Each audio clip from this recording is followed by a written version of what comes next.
Taste the Daily. Mayiladuthurai மாவட்டம் எளந்தங்குடியை சேர்ந்த முன்னாள் திமுக ஊராட்சி மன்ற தலைவர்கள் உள்ளிட்ட திரளானோர் மாவட்ட கழக செயலாளர் எஸ் பவுன்ராஜ் முன்னிலையில் அதிமுகவில் இணைந்தனர்.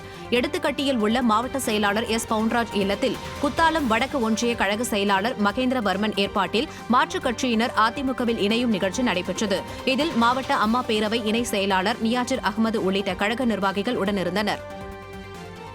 கிருஷ்ணகிரி மாவட்டம் கெரிக்கேப்பள்ளி அரசு பள்ளியில் நடைபெற்ற விளையாட்டுப் போட்டியில் வெற்றி பெற்ற மாணவர்களுக்கு அதிமுக சட்டமன்ற உறுப்பினர் தமிழ்ச்செல்வம் பதக்கங்கள் மற்றும் சான்றிதழ் வழங்கி பாராட்டு தெரிவித்தார்.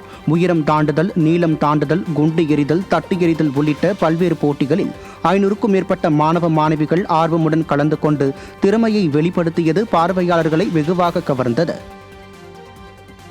சென்னை கடலூர் ரயில்வே திட்டத்தை விரைந்து செயல்படுத்த வேண்டும் என மத்திய அரசிடம் அதிமுக எம்பி தனபால் வலியுறுத்தியுள்ளார். இது தொடர்பாக மத்திய ரயில்வே அமைச்சருக்கு அவர் எழுதியுள்ள கடிதத்தில் கடந்த 2007ஆம் ஆண்டு சென்னையில் இருந்து கடலூருக்கு கிழக்கு கடற்கரை சாலை வழியாக ரயில்வே பாதை அமைக்க திட்டமிட்டதை சுட்டிக்காட்டியுள்ளார்.